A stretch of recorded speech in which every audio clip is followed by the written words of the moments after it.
Hello दोस्तों, आज 22 अक्टूबर 2022 की इस करंट अफेयर की क्लास में आप सभी का स्वागत है। कैसे हैं आप लोग? आई होप आप सभी अच्छे होंगे। दोस्तों, ये क्लास जो रोज़ आपको इस चैनल पर रात 8 बजे देखने को मिलती है, इसमें हर एक परीक्षा को ध्यान में रखते हुए बहुत ही महत्वपूर्ण प्रश्न रखे जाते हैं। तो चलिए स्टार्ट करते हैं। इस वीडियो को आप सभी जल्दी से इस क्लास में जुड़ जाएंगे और ज़्यादा से ज़्यादा लोगों तक इस वीडियो को शेयर कर देंगे।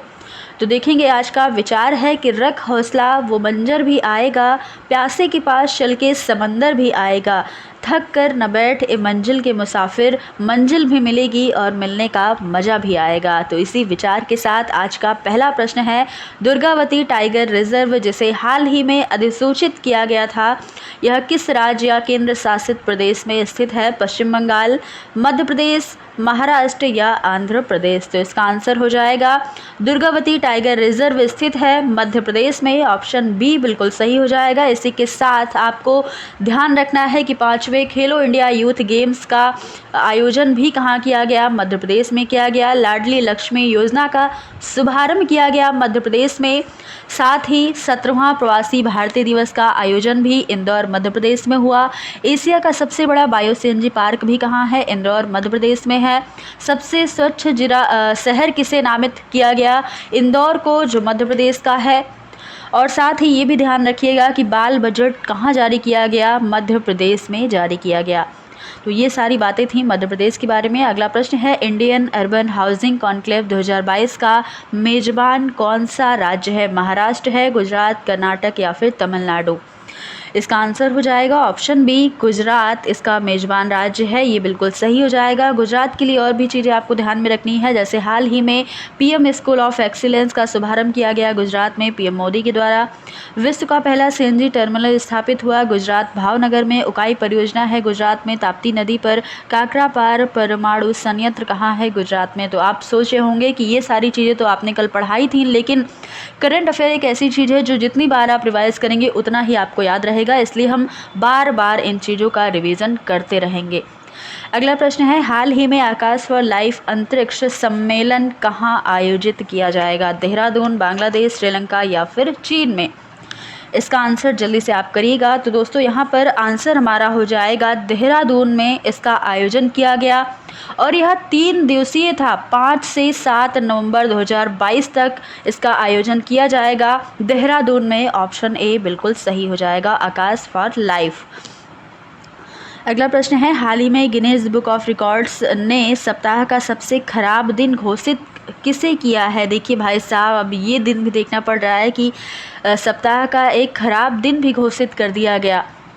भगवान कभी माफ़ नहीं करेंगे। इसका आंसर क्या हो जाएगा हमारा? सोमवार, मंगलवार, रविवार या फिर बुधवार? तो यहाँ पर आंसर होगा भोलेनाथ का दिन। सोमवार के दिन को सप्ताह का सबसे खराब दिन घोषित कर दिया गया है। देखिए भाई साहब, अब तो भगवान जी भी माफ़ नहीं करने वाले हैं। आंसर हो जाएगा सोमवार, लेकिन हमें तो सिर्फ करंट अफेयर से मतलब है, तो आंसर उसी के हिसाब से यहाँ पर ऑप्शन ए बिल्कुल सही हो जाएगा, सोमवार का दिन है। अगला प्रश्न है, यूएनएचआरसी के विशेष दूत के रूप में नियुक्त होने वाली पहले भारतीय कौन बने हैं? केपी अश्विनी, डॉक्टर सुशीला शर्मा, अनिल चौहान या फिर राजेश वर्मा? इसका आंसर क्या होगा? यूएनएचआरसी, जिसका फुल फॉर्म आपको बता देना है कमेंट बॉक्स में जल्दी से। इसका फुल फॉर्म अगर आप हिंदी में देखेंगे तो संयुक्त राष्ट्र मानवाधिकार परिषद, ये इसका फुल फॉर्म होगा, और इंग्लिश में आप कमेंट बॉक्स में इसका फुल फॉर्म ज़रूर लिखिएगा। तो इसी के विशेष दूत के रूप में किसे नियुक्त किया गया है जो पहले भारतीय बन गए हैं? इनका नाम है केपी अश्विनी। ऑप्शन ए बिल्कुल करेक्ट हो जाएगा। अनिल चौहान कौन है? वर्तमान सीडीएस के रूप में नियुक्त हुए हैं। राजेश वर्मा कौन है? ये राष्ट्रपति द्रौपदी मुर्मू के नए सचिव के रूप में इनकी नियुक्ति की गई है, राजेश वर्मा की। आगे देखिएगा, हाल ही में किस आईआईटी ने राष्ट्रीय बौद्धिक संपदा पुरस्कार जीता है? आईआईटी कानपुर, आईआईटी मद्रास, दिल्ली या फिर आईआईटी मुंबई? तो इसका आंसर हो जाएगा आईआईटी मद्रास ने यह पुरस्कार जीता है, राष्ट्रीय बौद्धिक संपदा पुरस्कार। ऑप्शन बी बिल्कुल सही हो जाएगा।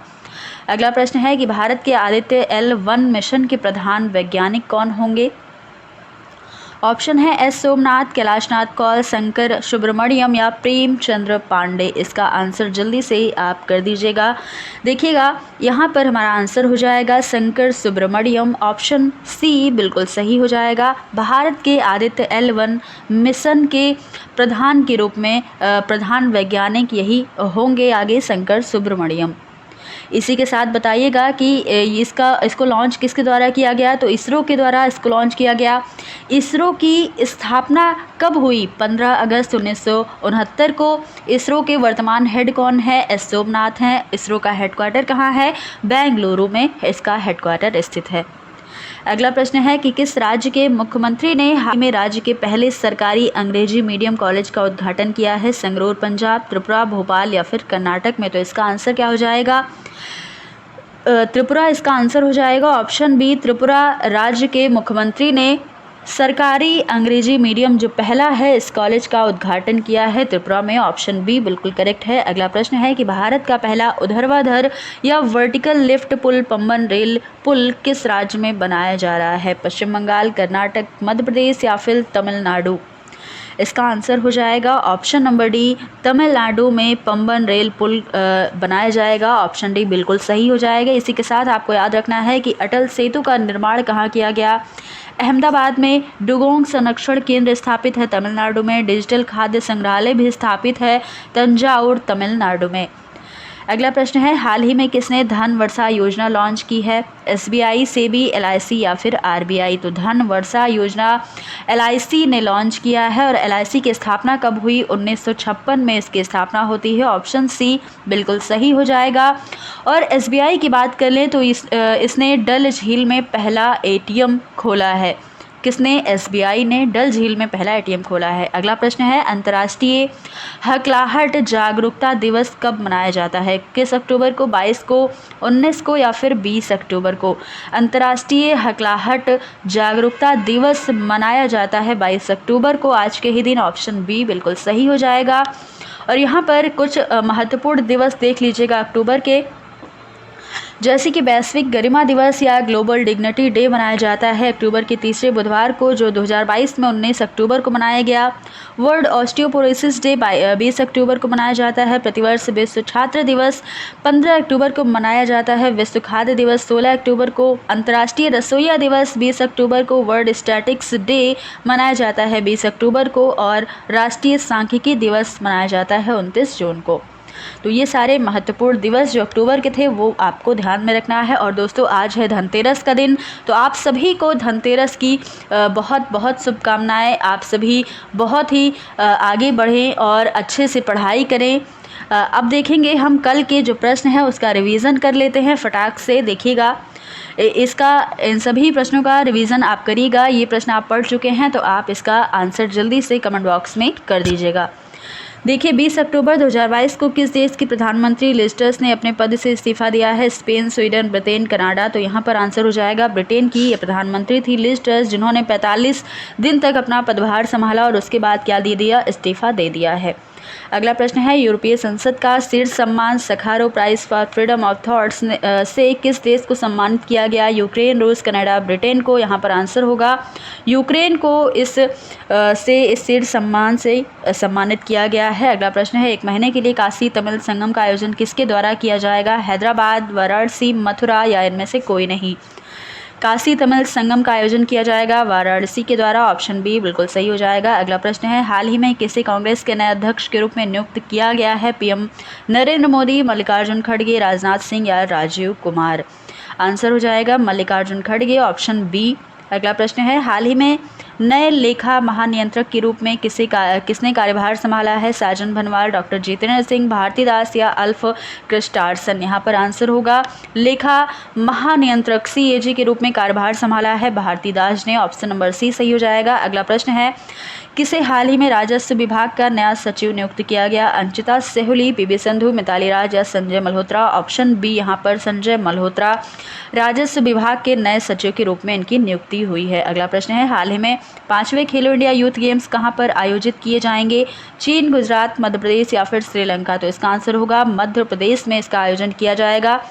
ये किसके द्वारा इसकी घोषणा की गई थी? तो केंद्रीय मंत्री अनुराग सिंह ठाकुर के द्वारा इसकी घोषणा की गई थी और ये आयोजित कहाँ होगा? मध्य प्रदेश में। अगर बात करें पहला खेलो इंडिया यूथ गेम्स का आयोजन कहाँ हुआ? नई दिल्ली में। 2021 में इसका आयोजन हुआ पंचकुला, हरियाणा में। अगला प्रश्न है, किस राज्य में प्रधानमंत्री नरेंद्र मोदी ने हाल ही में मिशन लाइफ लॉन्च किया है? चीन, गुजरात, कतर या फिर श्रीलंका? तो इसका आंसर होगा गुजरात। ऑप्शन बी बिल्कुल सही हो जाएगा। अगला प्रश्न है, हाल ही में भारत सरकार ने किसे रक्षा सचिव के रूप में नियुक्त किया है? राजनाथ सिंह, राजीव सिंह, अरमानी गिरधर या माधवी पुरी बुश? तो इसका आंसर क्या होगा? Option number C, Armane Giridhar के रूप में नियुक्त किया गया है इनको रक्षा सचिव के रूप में। तो दोस्तों ये थे आज के हमारे कुछ प्रश्न करंट अफेयर के और हमने कल के प्रश्नों का भी रिवीजन किया है। तो आपको ये वीडियो कैसी लगी? अगर आपको ये वीडियो पसंद आई, प्रश्न अच्छे लगे तो आप इसका फीडबैक ज़रूर दीजिएगा और इस वीडियो को ज़्यादा से ज़्यादा लोगों तक शेयर कर दीजिएगा। देखिए मैं उदास हूँ इसलिए कि आप सब इस वीडियो में कोई फीडबैक इसका नहीं दे रहे हैं और मैं मेहनत कर रही हूँ, शायद मेरी मेहनत सफल है या नहीं सफल है, मैं अच्छे से आपको कंटेंट दे पा रही हूँ, क्या प्रॉब्लम है आप सभी इसका जल्दी से इसको कमेंट बॉक्स में बताइए। जब आप मुझे फीडबैक देंगे तभी मैं और भी अच्छे प्रश्नों को ला पाऊँगी और इसमें जो भी कुछ संशोधन करना है वो सारे संशोधन भी हो पाएंगे जब आप इसमें कुछ कमियाँ बता पाएंगे। तो दोस्तों फिर मिलते हैं अगली क्लास में करंट अफेयर के कुछ नए प्रश्नों के साथ कल इसी टाइम पर रात 8 बजे। तो दोस्तों तब तक के लिए धन्यवाद। आप सभी अपना फीडबैक ज़रूर दीजिएगा। ये हम क्या कर रहे हैं, आपसे रिक्वेस्ट कर रहे हैं कि आप अपना फीडबैक ज़रूर दीजिए इस क्लास के लिए। धन्यवाद।